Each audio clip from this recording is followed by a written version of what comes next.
ইরানের সঙ্গে চুক্তি করতে শীর্ষ পর্যায়ের বৈঠক করেছেন মার্কিন প্রেসিডেন্ট ডোনাল্ড ট্রাম্প। তবে শনিবারের এই বৈঠকটি কোনো সিদ্ধান্ত ছাড়াই শেষ হয়েছে। এর আগে ইরানের পররাষ্ট্র মন্ত্রণালয় জানায়, চুক্তির জন্য কোনো প্রস্তাব এখনও চূড়ান্ত হয়নি। দেশটির পররাষ্ট্রমন্ত্রী আব্বাস আরাকচি বলেছেন, অতিরিক্ত দাবি থেকে যুক্তরাষ্ট্র সরে না আসলে চুক্তিতে পৌঁছানো সম্ভব হবে না।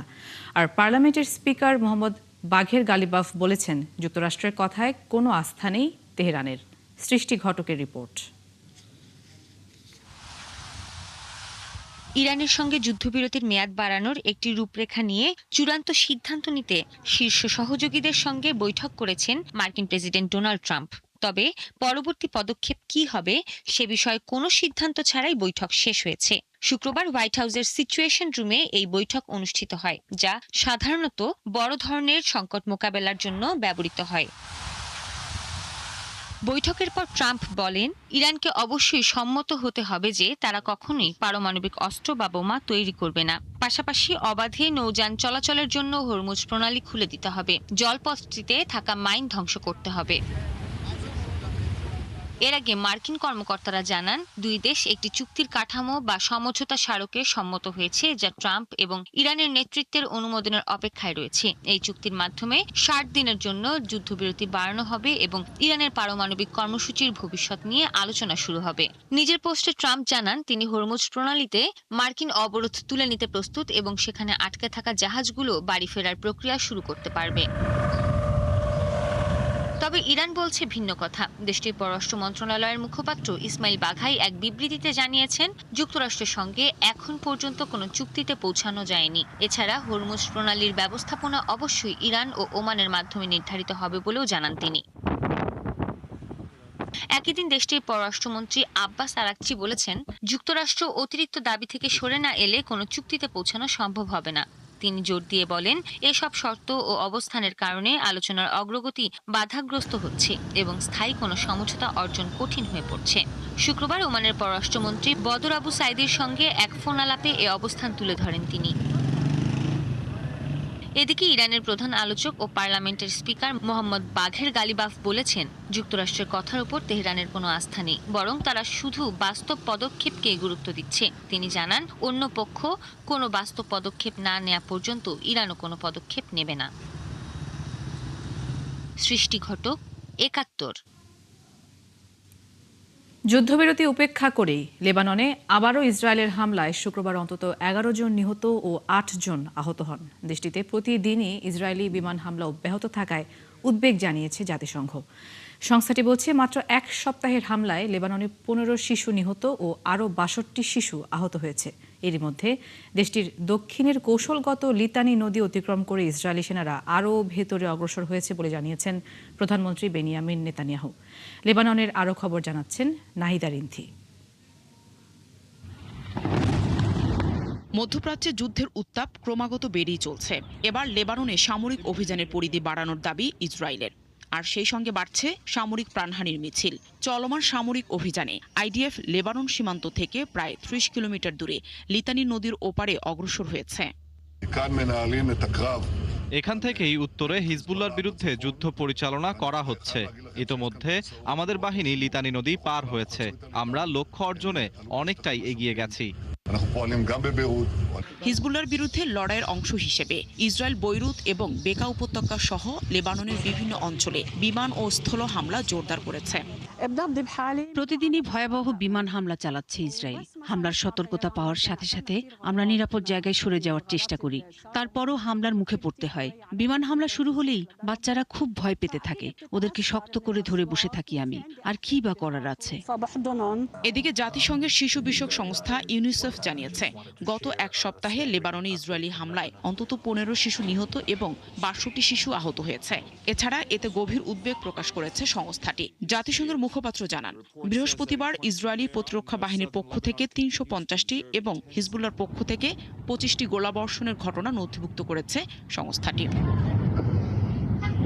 একই দিন জাতিসংঘের মানবিক সহায়তা সমন্বয় সংস্থা OCHA জানিয়েছে চলমান সংঘাতের কারণে জরুরি সেবা ও ত্রাণ কার্যক্রম মারাত্মকভাবে ব্যাহত হচ্ছে। নাবাতিহে অঞ্চলে ইসরায়েলি হামলায় মারজাউনের একটি গুরুত্বপূর্ণ সড়ক ক্ষতিগ্রস্ত হয়েছে, যা চিকিৎসা সামগ্রী সরিয়ে নেওয়া, ত্রাণ কর্মীদের চলাচল এবং প্রয়োজনীয় পণ্য পরিবহনের জন্য অত্যন্ত গুরুত্বপূর্ণ ছিল। নাহিদা রিন্থি, ৭১। গাজার আরও ৭০% এলাকা নিয়ন্ত্রণে নেয়ার নির্দেশ দিয়েছেন ইসরায়েলি প্রধানমন্ত্রী বেনিয়ামিন নেতানিয়াহু। এমন ঘোষণার পর নতুন করে আতঙ্ক তৈরি হয়েছে ফিলিস্তিনিদের মধ্যে। ধ্বংসস্তূপের উপত্যকায় অসহায় মানুষের হাহাকার। আরও জানাচ্ছেন আরাফাত ইসলাম। ইসরায়েলি হামলায় বিধ্বস্ত গাজা, ধ্বংসস্তূপের ভেতর স্বজন খুঁজছে ফিলিস্তিনিরা। নতুন করে আতঙ্ক ছড়িয়েছে বেনিয়ামিন নেতানিয়াহুর ঘোষণায়। গাজার আরও ৭০% এলাকা দখলে নিতে সেনাবাহিনীকে নির্দেশ দিয়েছেন তিনি। ৭০% দখল হলে আমরা কোথায় যাব? সমুদ্রে চলে যাব? যাওয়ার মতো কোনো জায়গা তো নেই। এটি ইসরায়েলের অন্যায় সিদ্ধান্ত। ২০২৩ সালে হামাসের হামলার পর থেকে টানা সামরিক অভিযানে গাজার বড় অংশ ধ্বংসস্তূপে পরিণত হয়েছে। ইসরায়েলের নিয়ন্ত্রণে উপত্যকার প্রায় ৬৪% এলাকা। নেতানিয়াহু জানান, নিরাপত্তার স্বার্থে আরও এলাকা নিজেদের কবজায় আনতে চান। তবে ফিলিস্তিনিদের আশঙ্কা, ধীরে ধীরে পুরো গাজা থেকেই তাদের সরিয়ে দেবে ইসরায়েল। বিশেষ করে ইসরায়েলি মন্ত্রীদের অভিবাসন সংক্রান্ত বক্তব্য নতুন করে উদ্বেগ বাড়িয়েছে। নেতানিয়াহু পুরো গাজার মানুষকে ছোট একটা জায়গায় আটকে রাখতে চান। প্রতিদিন মৃত্যু, হামলা, ধ্বংস আর আতঙ্কের মধ্যে বেঁচে আছি আমরা। এদিকে হামাসের শীর্ষ নেতাদের লক্ষ্য করে হামলা চালানোর দাবি করেছে ইসরায়েল। তবে লাগাতার বিমান হামলায় প্রতিদিনই বাড়ছে বেসামরিক হতাহতের সংখ্যা। আরাফাত ইসলাম, ৭১। ইরাকের প্রাচীন শহর উর। ১০০০ বছর আগে এখানে নির্মাণ করা হয় চোখ ধাঁধানো স্থাপনা জিগুরাত। মিশরীয়দের গর্ব যেমন পিরামিড, ঠিক তেমনি মেসোপটেমীয় সভ্যতার মানুষের গর্ব জিগুরাত। বয়সের ভারে ক্ষয়ে পড়া এই স্থাপত্যটিতে এবার শুরু হয়েছে ব্যাপক পুনরুদ্ধার ও রক্ষণাবেক্ষণের কাজ। বিশ্বের অন্যতম প্রাচীন এই সাংস্কৃতিক নিদর্শনকে ভবিষ্যৎ প্রজন্মের জন্য টিকিয়ে রাখতেই এই উদ্যোগ। বিস্তারিত মনিরুজ্জামান বাবুর প্রতিবেদনে। ৪০০০ বছরেরও বেশি আগে মেসোপটেমীয় সভ্যতার কেন্দ্র ছিল ইরাকের উর শহর, যে শহরের প্রাণকেন্দ্র ছিল জিগুরাত নামের এক স্থাপত্য। তবে বয়সের ভারে আজ ক্ষয়ে পড়া এই স্থাপত্যটি মিশরের গিজার পিরামিডের থেকেও পুরনো। এই প্রাচীনতম নিদর্শনকে আদিরূপ ও স্থায়িত্ব ফিরিয়ে দিতে এখন পুরো দমে চলছে সংস্কার কাজ। কারিগরি ও প্রকৌশলী দল নিরলসভাবে কাজ করে যাচ্ছেন জিগুরাতের সম্মুখভাগ, প্রধান সিঁড়ি এবং বিভিন্ন কাঠামোগত অংশে। ঐতিহাসিক তথ্য অনুযায়ী উরের তৃতীয় রাজবংশের আমলে এটি নির্মিত হওয়ার পর থেকে এখন পর্যন্ত এটি ৭ম দফা সংস্কার কাজ। এর আগে ১৯৯৯ সালে শেষবার অত্যন্ত সীমিত পরিসরে এর আংশিক মেরামত করা হয়েছিল। ইউনেস্কোর আন্তর্জাতিক মানদণ্ড বজায় রেখে এই সংস্কার কাজ পরিচালনা করা হচ্ছে। কর্মকর্তারা জানিয়েছেন, প্রাচীন এই স্থাপত্যের মূল সৌন্দর্য ঠিক রেখে এখানে টেকসই উপাদান ব্যবহার করা হচ্ছে, যা একে দীর্ঘস্থায়ী করবে এবং পর্যটকদের জন্য আরও আকর্ষণীয় করে তুলবে। আন্তর্জাতিক মানদণ্ড মেনে চলে এমন সব উপাদান ব্যবহার করেই এই পুনরুদ্ধার কাজ করা হচ্ছে। আমাদের মূল লক্ষ্য হলো এই প্রত্নতাত্ত্বিক স্থানটি রক্ষা করা এবং এই প্রাচীন উর শহরের পর্যটন খাতকে আরও সমৃদ্ধ করা। খ্রিস্টপূর্ব ৩য় সহস্রাব্দের এই সুমেরীয় মন্দিরটি ২০১৬ সালে ইউনেস্কোর বিশ্ব ঐতিহ্য তালিকায় অন্তর্ভুক্ত হয়। বিশ্বজুড়ে প্রত্নতাত্ত্বিক গবেষক ও পর্যটকদের কাছে অন্যতম প্রধান আকর্ষণের কেন্দ্রবিন্দু এই উর জিগুরাত। মনিরুজ্জামান বাবু, ৭১। কলকাতা সহ পশ্চিমবঙ্গের একাধিক জেলায় প্রবল ঝড় ও ভারী বৃষ্টিতে অন্তত ৮ জনের মৃত্যু হয়েছে। আহত হয়েছেন আরও অনেকে। ঝড়ে বিপর্যস্ত হয়ে সড়ক, রেল ও বিমান যোগাযোগ বিপর্যস্ত হয়ে যায়। নিহতদের পরিবারের প্রতি শোক প্রকাশ করে প্রত্যেকের পরিবারকে ৪ লাখ রুপি করে আর্থিক সহায়তার ঘোষণা দিয়েছেন পশ্চিমবঙ্গের মুখ্যমন্ত্রী শুভেন্দু অধিকারী। কলকাতা থেকে সহকর্মী সত্যজিৎ চক্রবর্তীর পাঠানো তথ্য ও ছবিতে আরাফাত ইসলামের রিপোর্ট। তীব্র তাপ প্রবাহের পর পশ্চিমবঙ্গে স্বস্তির বৃষ্টি এলেও তা বয়ে এনেছে ব্যাপক দুর্ভোগ। শুক্রবার দুপুর গড়াতেই হঠাৎ বদলে যায় পশ্চিমবঙ্গের আবহাওয়া। ঘন কালো মেঘে ঢেকে যায় আকাশ, এরপরই শুরু হয় ঝোড়ো হাওয়া, বজ্রপাত আর মুষলধারে বৃষ্টি। স্থানীয় আবহাওয়া দপ্তর জানায়, ঝড়ের সর্বোচ্চ গতিবেগ ছিল ঘন্টায় ৮৮ কিলোমিটার। কলকাতা সহ হাওড়া, হুগলি, উত্তর ও দক্ষিণ ২৪ পরগনা, পশ্চিম মেদিনীপুর এবং পুরুলিয়ায় ব্যাপক ক্ষয়ক্ষতি হয়েছে। ঝড় ও বজ্র বৃষ্টিতে রাজ্য জুড়ে অনেকে হতাহত হয়েছেন। নিহতের ঘটনায় সমবেদনা জানিয়ে পশ্চিমবঙ্গের মুখ্যমন্ত্রী শুভেন্দু অধিকারী স্বজন হারানো প্রত্যেক পরিবারকে ৪ লাখ রুপি করে আর্থিক সহায়তার ঘোষণা দেন। পাশাপাশি আহতদের চিকিৎসার ব্যয় ও ক্ষতিপূরণের আশ্বাস দিয়েছেন। সিএসকে বলেছি ফরেস্ট, এনভায়রনমেন্ট এবং এএমসিকে নিয়ে কথাবার্তা বলে এই ধরনের ন্যাচারাল ক্যালামিটি তো শুরু হলো, এটা চলবে মানে বিভিন্ন সময়ে কিভাবে এটাকে একটা প্রোটেকশন নেওয়া যায়। দুপুর ২:৩০টার পর থেকে কলকাতার বিভিন্ন এলাকায় শুরু হয় প্রবল বর্ষণ। বৃষ্টির তীব্রতায় প্রায় জনশূন্য হয়ে পড়ে সড়কগুলো। অনেক পথচারী দোকানপাট ও বিভিন্ন স্থাপনার ছাউনির নিচে আশ্রয় নিতে বাধ্য হন। ঝড়ে শহরের বিভিন্ন জায়গায় উপড়ে পড়েছে গাছ।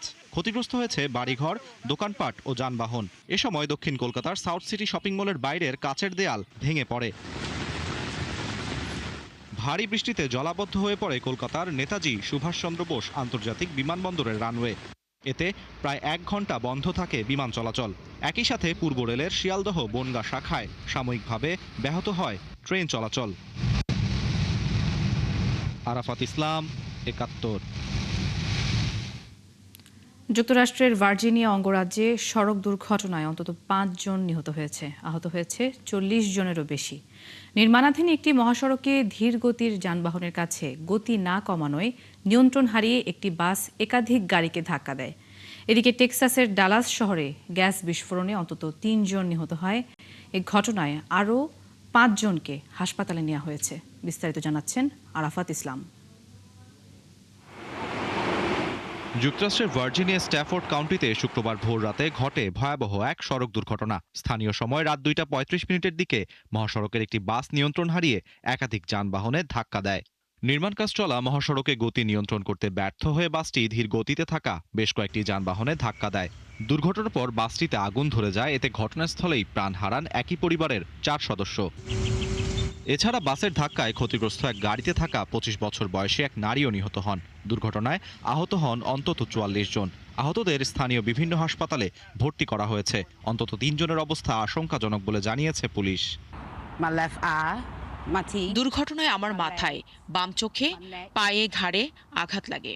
বাসটি যখন উল্টে যায় তখন আমি একবার বাসের ছাদে, আরেকবার জানালার সঙ্গে প্রচণ্ড ধাক্কা খাই। বেঁচে যে আছি এটা আসলেই কপাল।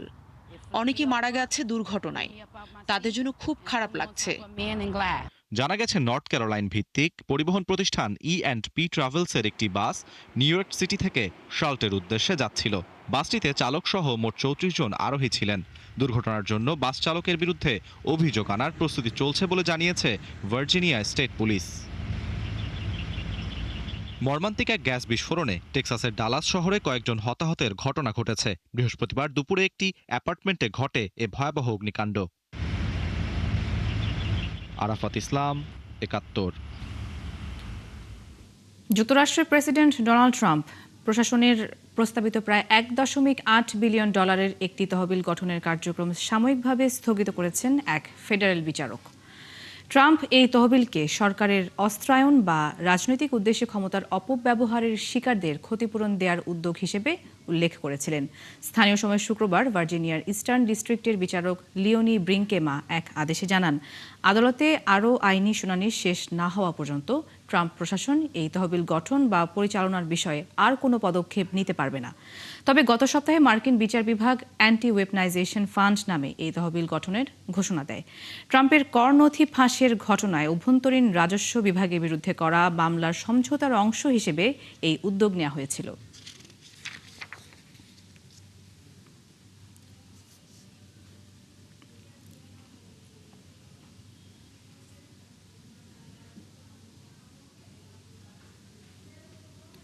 কলম্বিয়ার দক্ষিণ পূর্বাঞ্চলে মাদক পাচারের এলাকায় নিয়ন্ত্রণকে কেন্দ্র করে সংঘর্ষে আরও 52 জন নিহত হয়েছেন। দুই প্রতিদ্বন্দ্বী সশস্ত্র দলের সংঘর্ষে এই হতাহতের ঘটনা ঘটে বলে জানিয়েছে রয়টার্স। কলম্বিয়ার প্রতিরক্ষামন্ত্রী পেদ্রো সানচেজ সামাজিক মাধ্যমে এই অঞ্চলটিতে সংঘাতের বিষয়টি নিশ্চিত করেন। কলম্বিয়ার সেনাবাহিনীও ঘটনাটি নিশ্চিত করলেও হতাহত নিয়ে আনুষ্ঠানিক কোনো বার্তা দেয়নি। সানচেজ জানিয়েছেন, বেসামরিক লোকজনের নিরাপত্তা নিশ্চিত করতে ওই এলাকায় সেনা মোতায়েন করা হয়েছে। আগামী রোববার কলম্বিয়ায় প্রেসিডেন্ট নির্বাচন অনুষ্ঠিত হবে। তার আগে ঘটে যাওয়া সহিংসতার ঘটনাটি উদ্বেগের জন্ম দিয়েছে।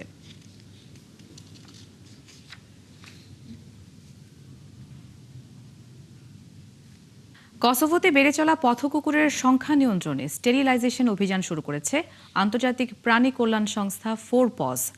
দেশটির পদুয়েভা অঞ্চলে চালানো এই কর্মসূচির আওতায় পথকুকুরগুলোকে ধরে টিকা, চিকিৎসা ও জন্ম নিয়ন্ত্রণ অস্ত্রোপচার করা হচ্ছে।